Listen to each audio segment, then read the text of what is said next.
great. Thanks, Jack. Okay, so very quick introductions. Some of you will already be familiar with Community Energy Scotland and possibly Energy Learning Network as well. But so just some quick overviews of both, to give plenty of context to those who are maybe not as familiar. So Community Energy Scotland is a member-led independent organisation that provides practical and technical support for community groups and organisations with their project development at whatever stage or stages that our members want us with them. We can be there from the very start of the conversation, through planning stages, with the community, consultation, support, statutory paperwork, funding bids, technical help, whatever the project owners want us to help them with. It's important to note that we're not a funding organisation, but we do work with finance support organisations like Democratic Finance Scotland, who we've got here today, and grant funders to support our members. We enable our members to link up and network with each other. We create insightful opportunities within the community energy sector. We also work in partnership with community groups and others who share our values, building on that understanding and capacity to create more democratic, sustainable and low carbon solutions. And just one of the things behind the scenes that a lot of people may not be aware that we do, we are the collective voice of community groups in Scotland looking to develop and maintain low carbon solutions. We represent our members at Scottish and UK government level and industry level to help influence policy and other decision making for the sector. And just to clarify, the context of community energy is very broad. And essentially, when we speak about it, today we are having a specific session on energy generation, of course, but generally speaking, in the broader sense, it could be anything from delivering energy efficiency advice, collective retrofitting work, heat network, sustainable transport, or its infrastructure and its infrastructure. The list goes on, as you probably are already aware. So, quick introduction to the Energy Learning Network. It's a UK-wide programme where we work closely with our counterparts in England, Wales and Northern Ireland, plus 2 UK-wide partners, Ashton Climate Solutions and the Centre for Sustainable Energy. It's a 4-year programme which started last year and it's funded by the National Lottery. Ongoing plans of the programme are shaped by the feedback we receive from our members and also the advisory board of the programme, made up of community energy organisations and others with community energy interests.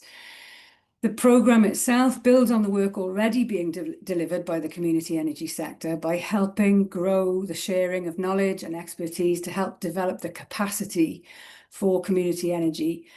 We're also aiming to facilitate network opportunities and enhance the resources to support community energy projects. And throughout the ELN, as it's called for short, Energy Learning Network ELN programme, we'll also be working alongside other enabling organisations and local authorities in order to support the work of community energy projects. Keep your eyes open for UK-wide online events as well as Community Energy Scotland hosted events. You can look out for those on the ELN project page and resources page on our website. Also, there's an events diary on our homepage and, of course, social media. Any previous webinar recordings you can find on both the ELN project page and resource web pages of our website. So thank you for your attention. And now I'd like to hand you over to Isla and Pamela from Democratic Finance Scotland. Hello there, good morning, good afternoon rather. I'm having a lovely, so I'm Pamela from DTAS, which is Development Trust Association Scotland, and we're a team within DTAS called Democratic Finance Scotland. You may have heard of Community Share Scotland. So we are the new version of Community Share Scotland that has relaunched in the autumn last year as Democratic Finance Scotland. So we're a programme of support. We're fully funded, so you can access our support without any cost. We're for community-led organisations for exploring alternative alternative methods of raising finance and funding. And over the past 10 years, that has been community shares, but we're looking, because of the success of the community shares programme, we're looking at different ways that community businesses, community-led organisations and enterprises can raise finance, particularly money that's locally sourced. So this has got two main purposes. This is to ensure to help communities have more financial control over the projects that they're running, and that there is democratic power and democratic governance structures in place. And this is about taking ownership of community assets, which can be a variety of things. Very often renewable energy, but can be a whole range of different community assets, and also about running that democratic community-led business as well.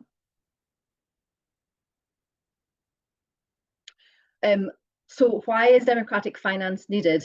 This is because we see across the board grant dependency being very high, and it also being a decreasing pot in terms of being able to access funding. So this is an alternative way to raise the funding that you need. We've also found that social investment loans are not always the best fit for your project, so this provides an alternative that is a bit more patient and is a bit more flexible. Quite often grants that you go for will need match funding, so democratic finance can provide that match in terms of the pieces of the jigsaw. As I said, democratic finance also offers more flexibility than other financing. It can also be used to raise finance for non-capital aspects of your project. And then lastly, the process of raising finance in a democratic way can build the democratic nature and governance structures of your enterprise to strengthen the way that you run your project with your community. So it's truly community owned and community led. So it's more than just about the finance. So what are these alternative methods? This is about locally sourced money, primarily locally sourced money from community members. And when I talk about community, we are primarily talking about community of place here, but it can be about community of interest. And I can talk a bit more about that in terms of people who might be interested in investing for ethical reasons or environmental reasons in renewable energy, but don't live in that particular community. They can still invest in your project, but it's primarily about community of place and local organisations. So I've mentioned community shares, and that has been our bread and butter for the past 10 years. It continues to be the main way that we support groups to raise finance and is the most common. And on average, a community share offer can raise significant amounts of money, so maybe averaging about 200,000 or 300,000 for the share offers that we've run in the past. It can be more than that for bigger projects, and we also have supported projects to do a lot more, a lot smaller share offers as well. Community bonds is something that is not so well used, but it's something that we are exploring. There's been, I live in Linlithgow, so Linlithgow Community Development Trust did a community bond offer to raise finance to buy solar panels to install on community buildings. We're just currently evaluating that to see whether that's community bonds is something that could be done more in the future. So we're interested in speaking to groups that might be interested in exploring community bonds as an option. Then we're also looking at growing legacy giving. So this is we've done some research and seen this is a bit of a gap in the market in terms of there's a lot of people who leave a legacy in their will for the national charities, but not so much locally. And so we see this might be an area that can grow. So we're currently running a pilot on grassroots legacy giving. We're also exploring how to grow and attract more local philanthropy, some support around donation-based crowdfunding, which can sometimes supplement if you do community share offer. You can have a crowdfunder alongside or before or after.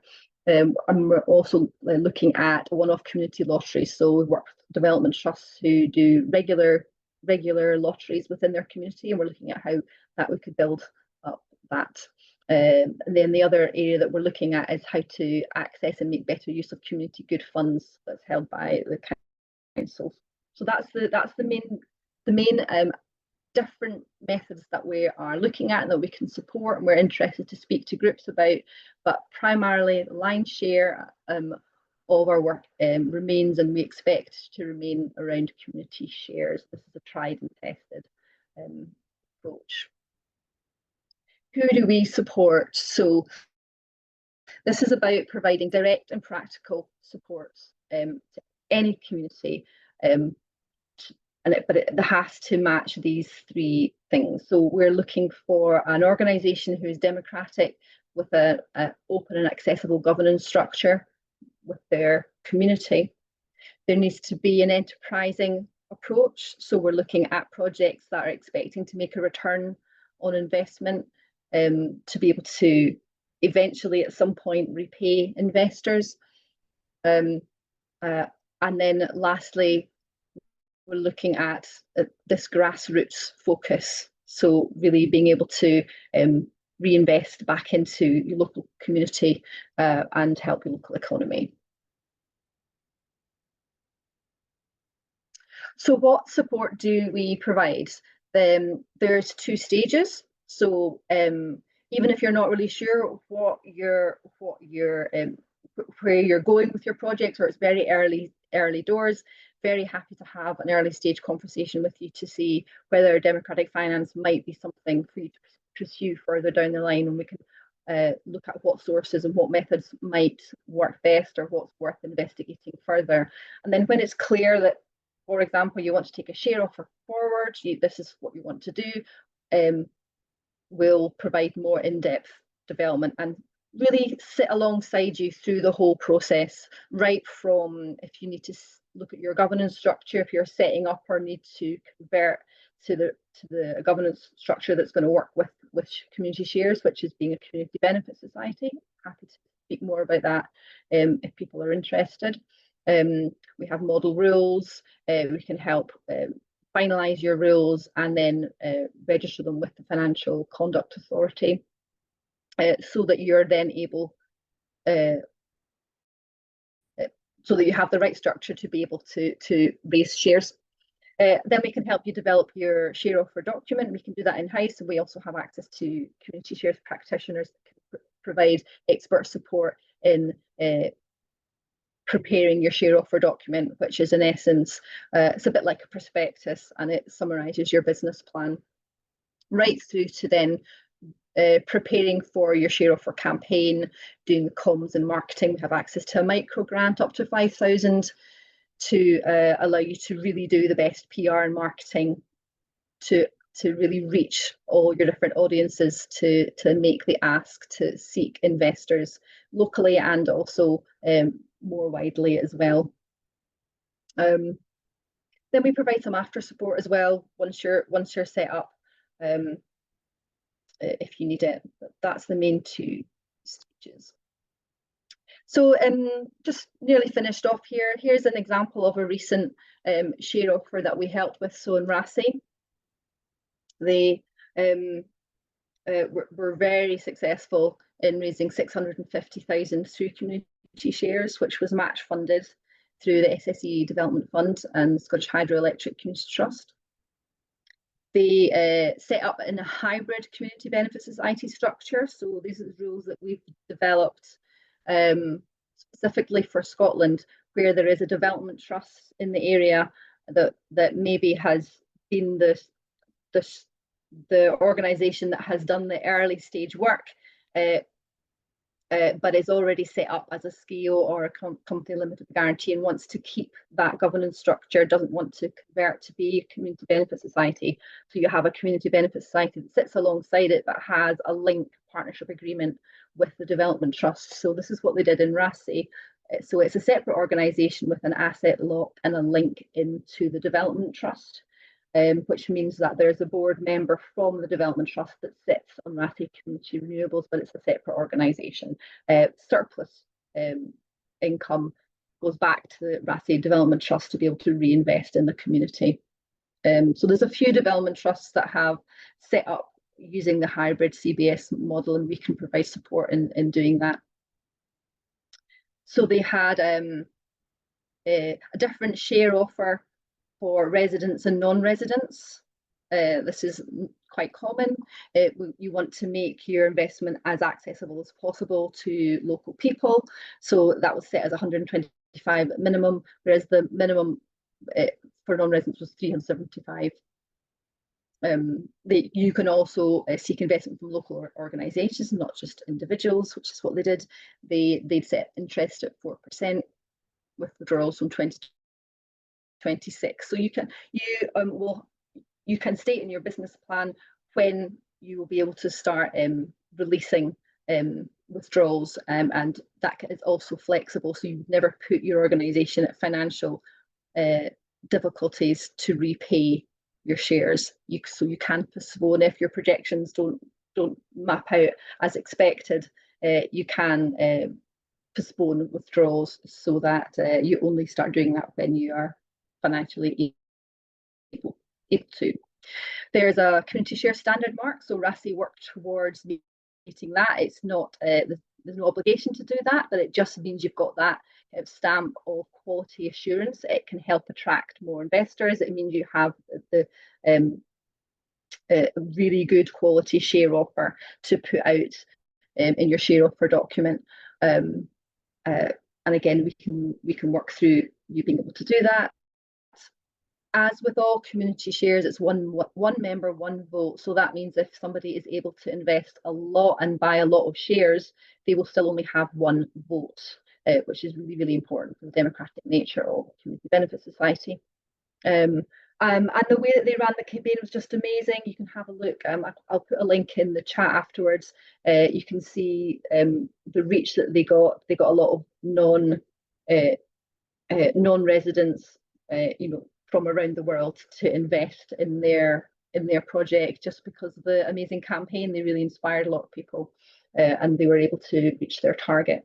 So that's RASI. I think I've probably got finished my time now. So this is the team here. So I specialise in the community engagement and communications side of things. I can have the early stage chats with groups, and then Isla and Laura and Morven can provide more in-depth support once you're going through developing your business plan, your share offer document. And again, I'll come back in along with Katie in terms of helping with your communications, your PR and your marketing.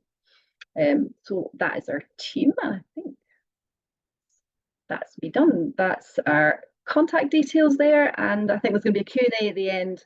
So that's me finished. Thank you for listening, and sorry you can't see. Thank you very much. Thanks, Pamela. Thanks, that's lovely. I'm going to hand straight over now to Mark Hull, the Technical Director at Community Energy Scotland, to go through some details and information on new energy generation and its viability today. That screen and you can see the presentation. Yeah, so on the back of that, really good from Pamela. Rather than just a lot of details about CS and ourselves and Kath introduced, I was really asked the question: what does a viable? Do we have viable new community energy generation in 2025? And just really ask some questions about that. Ask questions about what we consider viable, and then based on that and how we measure that, what are the options and what have we got at the moment for going forward. Clicking on the screen to make sure it's work. Yeah. So first of all, viable community generation. I say we now have seen what successful community-owned revenue generating energy assets can do to enable and underpin community action and resilience right across Scotland. We've got 2 decades of experience of that now. But most of these projects were built a decade and even conceived and formulated 2 decades ago. And the world has really moved on from what we were planning when we first did those ones. So really the question we're asking was, what are our routes to successful and viable projects in 2025? The good thing now, compared to 20 years ago, is we've got past experience. And one of the things we've always tended to do is measure, how do we measure success and viability? You can do it in sort of classic financial way, and the sort of dispassionate investor, a third party, not a passionate investor like we'll get from community democratic finance, but would look at things like return on investment, net present value, and annual margin. It's a bit dry, but I'll go through them because they're kind of key in some ways. ROI is basically simply what are we getting back and how quickly within internal rate of return. And it's popular with impartial independent investors. And it's nice to see the RASI presentation there talking at 4%, because we would say that over the years, 4 to 5% has been typical for the sort of social impact investors when launching things like BENCOMs, and that still sounds like it's right up to date, which is brilliant. It's a metric that's very sensitive to duration and also technology, because how long the life is and what your certainty against your return. But most of the community energy projects we've done, and you'll probably be considering, have a long duration and a lower risk proposals as far as guaranteed production and things like that go. So that's one way to use, and it's quite a good thing to do. NPV, net present value, is built on the idea of internal rate of return, but shows absolute profitability of an investment by calculating the present value of future cash flows minus initial investment. It's really good for go, no-go assessment and an overall assessment of a project. And it's still basically good for overall cost for finance of these projects, and as one that's used quite a lot across industry, but has been used across the sector. It doesn't capture the social cash flowing of longer term loans and things like that, which is potentially an issue and a flaw with it as far as community projects are going. But I'll touch on that later when in the next couple of slides. Because the one that we tended to do, and I didn't tell you too much about my background, I started as a volunteer where we faced a social challenge, and we went down the route of looking to put in a renewable generation asset to provide a revenue to underpin and to tackle our social challenge we're facing in our community. And we look very much at annual margin. It's just basically, it's used as the standard across most community developers, especially the smaller ones, and it looks to see if their opportunity was worth it from a community perspective and what it produces each year. Our rule of thumb over the last 2 decades was something in the right region. If it got to about 80 to 100K per annum, that was a rule of thumb. That felt about it was viable and worthwhile doing something like a 900 kilowatt wind farm, which is typical of what's been rolled out in Scotland over the last 2 decades. I hope people aren't spreadsheet phobic, but the next thing I was going to put up is this Highlands Lands Community Energy Company and the CS RevGen toolkit spreadsheet.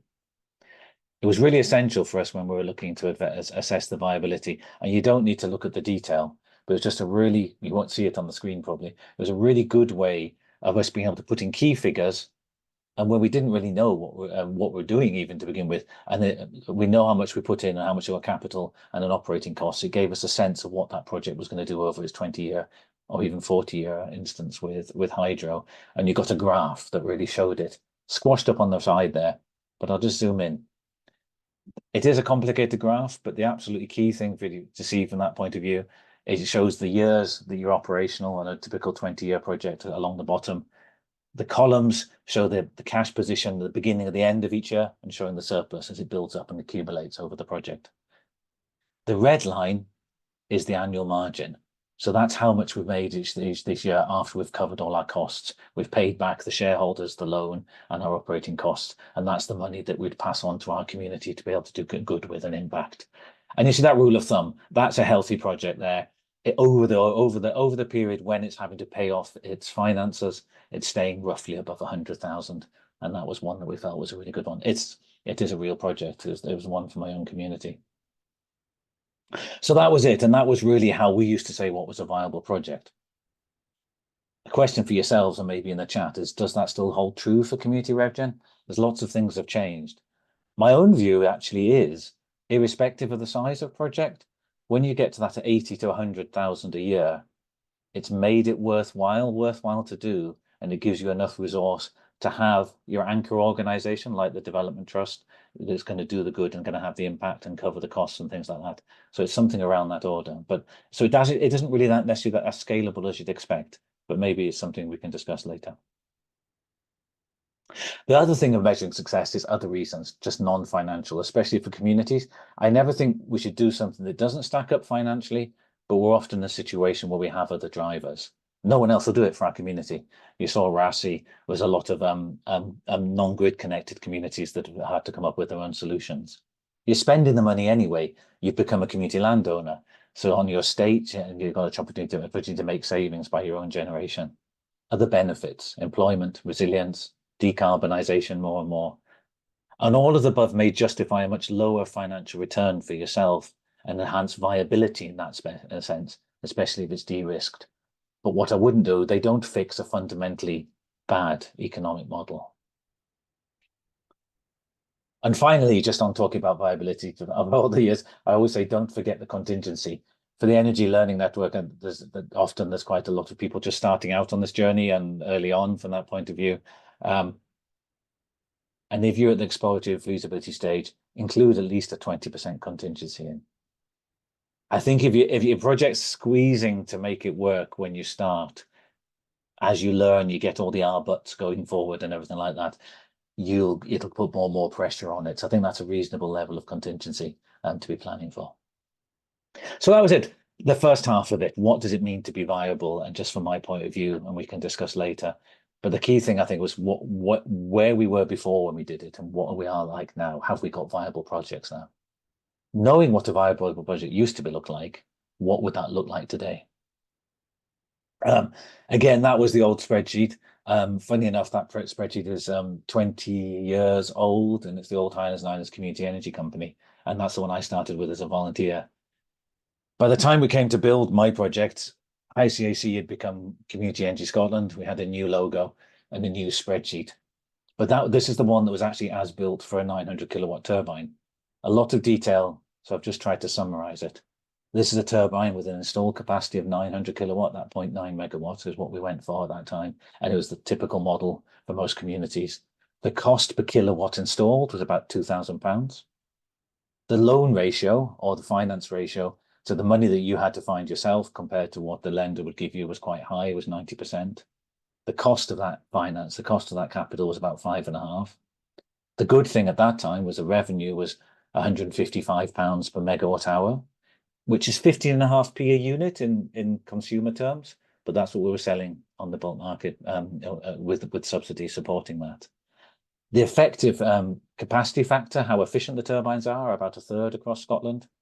And that net present value figure is very high. I didn't go further to say about net present value, but the bottom line on that CS RevGen sheet, you'll see the orange line is NPV. And it's that principle. If it all adds up and comes to zero or positive figure, that's normally a positive NPV, and it's usually a good, viable project. There's an R but there, but that was clearly a positive project, because the other element of it, you can see there, is the annual margin during finances was 143,000 a year, while we're paying back the bank. That was very good. We'd expect it just to be above 100. And as we went through and other things improved, and we were cautious to begin with, I think, as well. But we also went into these projects not expecting feed-in tariff, and we got the feed-in tariff and things like this. So we ended up with a very viable project, and this is typical of those projects. This one had grid issues, so it actually capped on what it could produce. But still, based on that spreadsheet, we would have covered back our costs that we laid out around year 11, 12. In reality, it was a couple of years earlier. And this project's now in its 14th year, and it's just coming up to producing 3 million to put back into its community. So that's a viable project. That was the good news. But what's happened since then? We've seen increased capital costs. We've seen reduced OPEX, operational costs, possibly. The cost of finance has gone up. Incentives have gone down. Certainty's gone down. And the receipts have gone up. So on balance, it's mixed, but you feel the slope there is going down, and it's created real challenges post feed-in tariff. So basically what we tried to do as an organization to support members and people taking this forward is take that spreadsheet that we had and look and say, what would it do if you built it again? We're now in current days, a new logo, same organization. But just taking the figures that we have taken that spreadsheet and putting in what we'd actually expect to build out if you're going to repeat this wind project in 2025. The good news is the installed capacity has gone up. It's 6 megawatt. That's probably the smallest turbine you'd plan to install now if you're going to do a wind project. So that's, in some ways, it's good, but it's not. That can bring its own challenges. Funny enough, the capital stayed very similar. The loan ratio, how much people are willing to lend, percentage has dropped. Cost of capital's gone up. Revenue's gone down. The efficiency of the machines has gone up a wee bit. The net present value for just modeling on this looks okay. It's close to zero. So overall, it might stack up. But the killer is the margin you make while you're paying back your bank. And that's really significant for these projects. That's the graph. And you can see there's a huge space between year 1 and year 17 to come back into the black.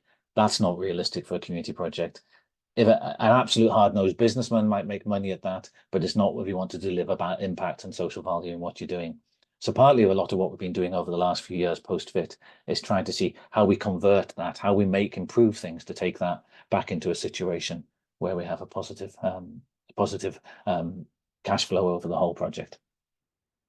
So initial thing that we've done, and apologies for the folks that were in Glasgow. I saw Mikey was on the call and he's seen this before.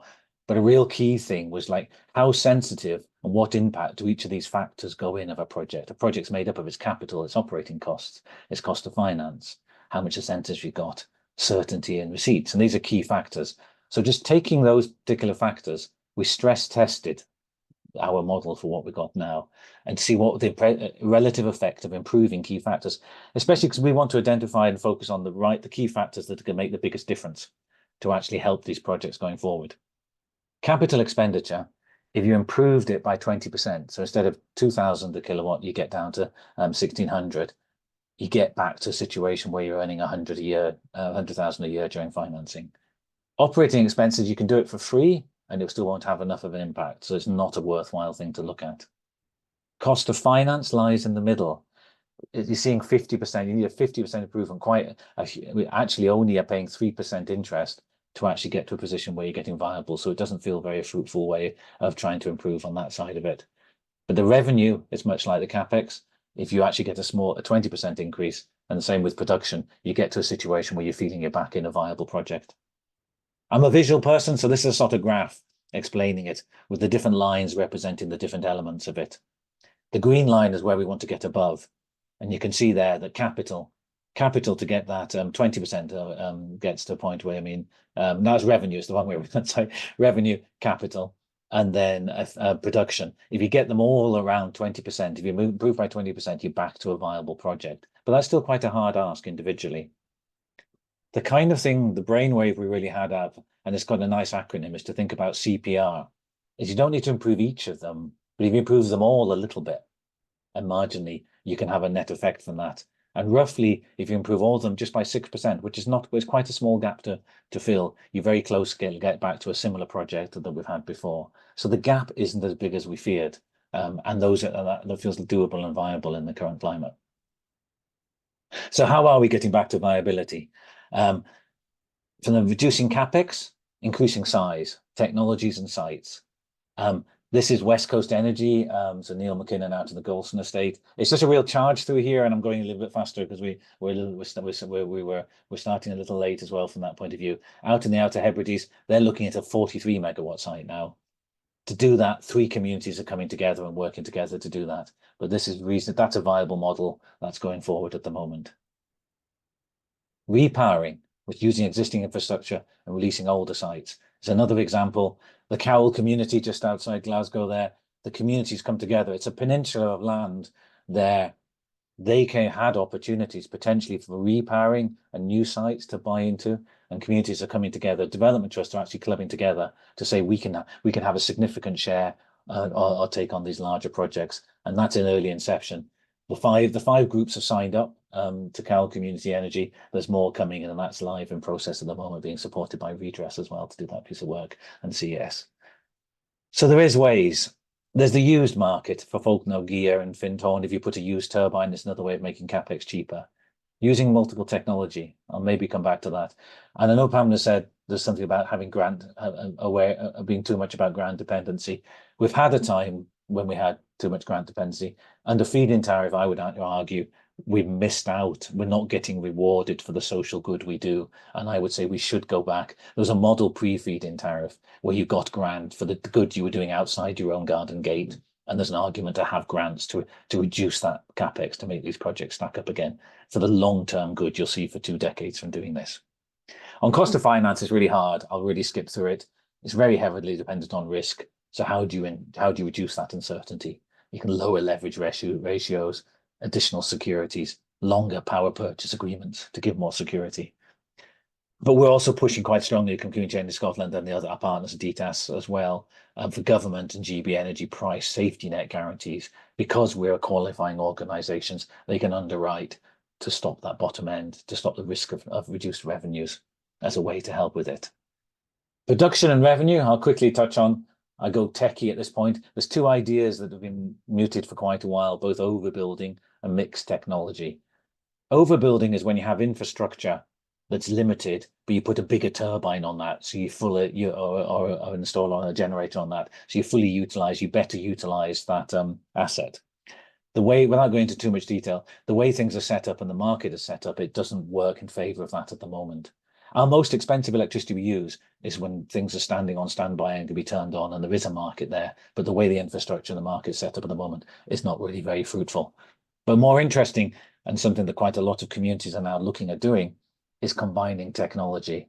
Without too much detail here, this is taking data from solar in Ayrshire and wind in Orkney and looking at how we could better utilize sites and grid connections by combining them. And even for a 900 kilowatt turbine, relatively small amount of solar, up to just 500 kilowatt, can make a difference, significant difference to get us back to close that financial gap. So that's quite a positive and strong way of taking this forward as a solution. So there's other things, the storage and other services. Cal and McDonald out in Point and Sandwich, I'd love to speak to you about it. They built their 9 megawatt, still the community's largest one in Scotland, wind farm. They're actually taking forward a battery project, providing grid services, doing that in the local community and taking that forward as a way to create new revenue, to make more of their assets they have. Tom Wills and the Bressy Development Limited up in Shetland, they know they've got a big demand there, a local that they can supply locally, another way of creating and keeping value. And similarly, Dundee Renewable Energy Society, they've recently done quite a large solar co-op, the Bullenfield Solar Meadow. It's just been finished last year, but 94% of that electricity will be sold to the local James Hutton Institute. So they're making it up by increasing their revenue. The local supply has worked.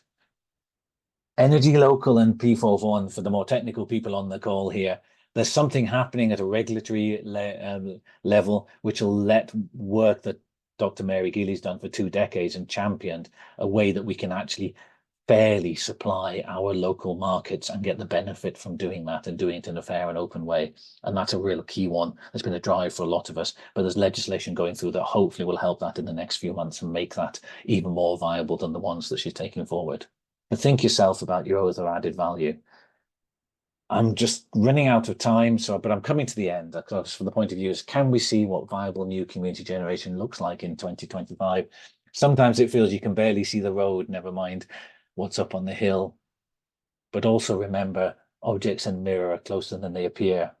Don't forget what was behind you, because what behind you can actually be what's now going to be in the future. Because so much of what we see, and I think we're at the point now we've got enough information, enough certainty that yes, we can see what that is. It's likely it'll be bigger. It'll be mixed technologies and systems in sometimes to make it stack up. You've seen example of partnership between communities to manage that scale element. It may be shared ownership. It could even be community benefit. We're talking about securing the revenue to let us do what we want to do for social impact. But what we do know, it'll maximize value within its own community, and that's an asset. It'll benefit from our experience collectively now as a sector. We've done this for 20 years, and it's nearer and closer than the way you think. I just wanted to finish on a positive note. So that's me, basically. Sorry, that's it. I'm Chief Technical Officer as our Technical Director, as Kath said, at Community Energy Scotland, and I hope we have some questions. I'll stop sharing, Kath. Thanks, Mark. That was really interesting and I think, provided a good amount of detail, which hopefully people can take away with them, or maybe ask some questions about. So we've got Pamela and Mark here on the panel. So if anybody does have any questions, I think we might have one in the chat, Jack, at the moment. 1 or 2 questions in the chat. Yeah, I think Michael was asking Mark if the model he was using is freely available. I'm not sure if that referred to like a specific bit of it or not. Was that Michael? Was that Michael Mikey in Wales? By any chance? That's it, yeah. Yeah. I'm sure it would be Mikey. Yeah. It's basically, I mean, the model is all based, the RevGen, the CS RevGen spreadsheet was created as a community resource. CS has taken ownership of it for a long time and sort of guardianship of it. I've just been using that for that. But yeah, I can give you those figures. I mean, some of them are indicative because they say there's a lot of this and that and the other. But it's really to go through that exercise of stress test and see where it is. But yeah, all the tools on the model to do that are freely available. Yeah. Thank you very much. No, Yeah, I enjoyed that talk. Thanks. There was that example you gave of a 900 kilowatt turbine mixed in with a 500 kilowatt solar array. So that's exactly what we are doing at the moment. So I'll let you know if it works. No, that's brilliant to hear, Mikey, and there's numbers in Scotland. I'm checking his line. It's brilliant. I gave some people credit because I see Neil's arrived, so I was lucky his name was on his slide.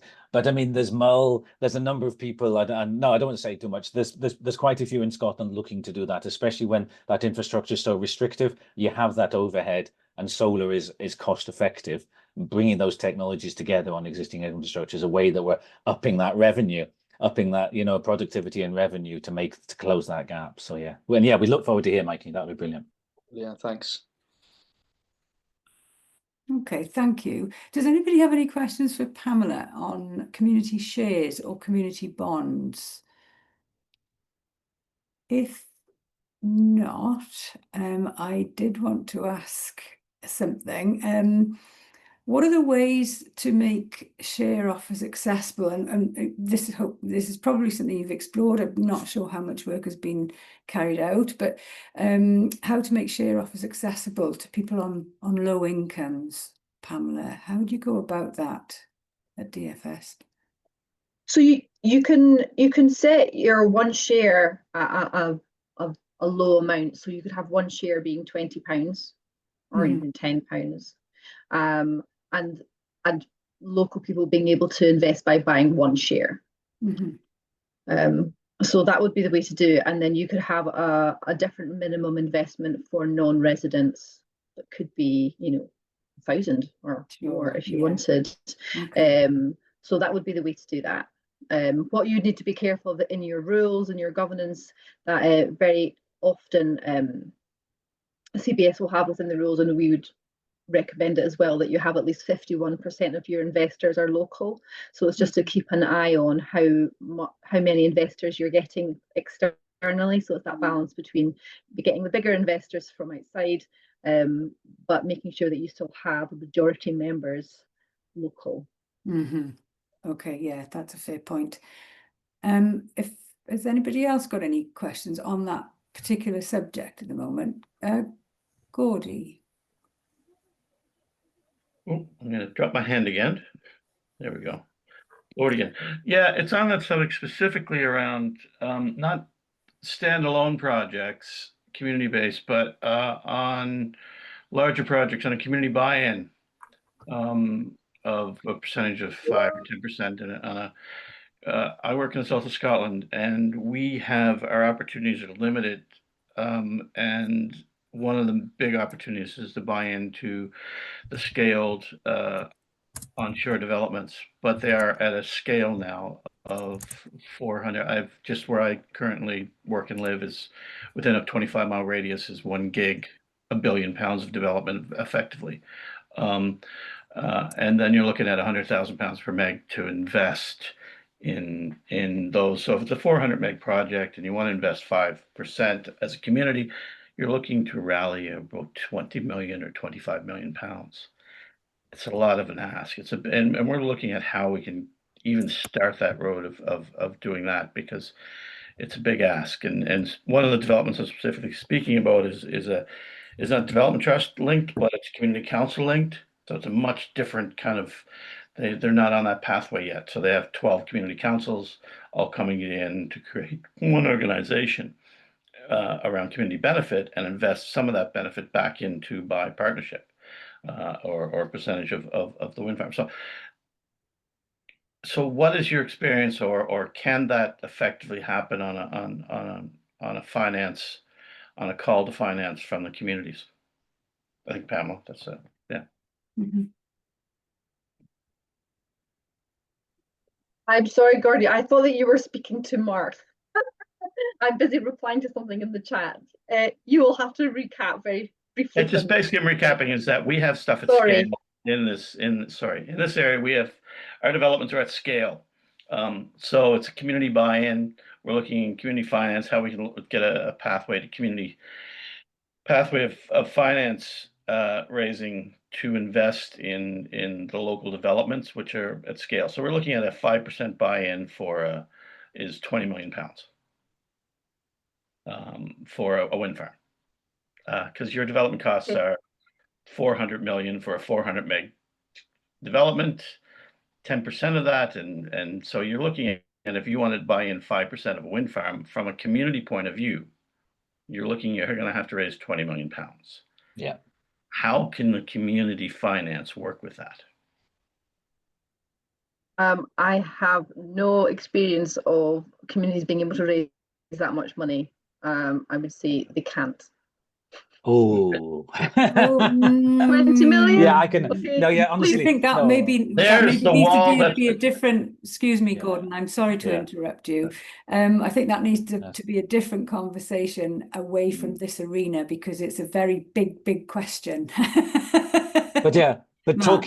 talking in generalities, Gordy, I did wonder if it was going to be to me or to you, Pamela, for that point of view. We are seeing that level and we're having to ready ourselves for that level of investment, Gordy. My community volunteer, I was petrified to borrow 1.5 million. It was just like, what? The responsibility you took on, and we got ourselves prepared to do that, and planning is the answer to do it. But I think one thing we learned, and the great thing of non-recourse project finance, is the investor takes the risk rather than the community. But you have to reassure the investor a lot. But I think that's the absolutely key thing. I mean, those projects I'm talking about, the Cowell, and well, Neil might want to talk about West Coast Energy, but I won't ask him necessarily to. We are talking about those sort of sums. Triodos at the moment will lend up to 25 million on individual projects, or to individual partners. They'll even let 2 lots of 25 million to different partners on the same project. Santander start lending at 5 million. What we have to do individually, and guardians, we're only doing this for good in our own community, is make sure what we're doing is de-risked, is appropriate, and all the rest, to be a partner and be involved in that. The opportunities, the opportunities huge, there's challenges Thank there. you, So I Mark. would be, okay. Thank you. I'm sorry to cut you short, but we're having to watch the time.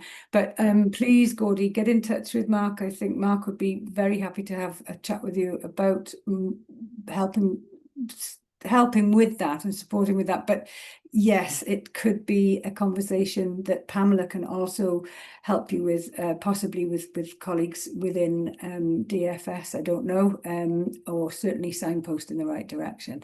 I know Jack. I'd also say that, sorry to interrupt, but I also say that Di from Triodos is going to do one of these series. She's going to do one on the 8th, so that would be. She is, and that's, yes, I was going to suggest that if anybody else is interested. So for the larger loans and share offers, that's definitely one to come to on the 8th. My colleague Jack has got his hand up. I think it's probably because we're running way over. Jack? I wondered if there's a few more questions in the chat now, and I wondered if I should just rattle through them quickly, or. Yeah, absolutely. Please do. Firstly, I just wanted to check, Kathy, are you going to share the slides at the end? I think some people were wondering. I will, if we've got time. Yeah. Cool. And then there's a question on shared ownership. Are there similar models to the RevGen spreadsheet that Mark shared, or are there very different issues to take into account? Quick answer. It's oversimplification, Flick, but it's a quick answer. It's basically the same. The money that you're putting in is your proportion of it. So your spreadsheet could reflect your 2 million on a 10 million project or something like that. So it does work from that point of view. Yeah. Thanks very much. And then a question for Pamela: do you know of any examples where you could distribute free shares or pay it forward shares? Yes, I do. So yeah, Lydia, there are examples of that. In fact, there was one just recently that was looking at doing a kind of pay it forward option. So I can, if anyone's interested in that, drop me an email. I can send more details. Yeah, sorry, Pamela. I've just seen that you actually replied to that in the chat. Sorry about that, making you repeat that. But yeah. And then I think someone just missed for Geordie where it was. He said he was based. Was it the south of Scotland? I think. Yes, yeah, it is. It's in the I'm in the borders. Right. Thank you very much. Gordie. I think that's everything in the chat. That's lovely. Thanks, Jack.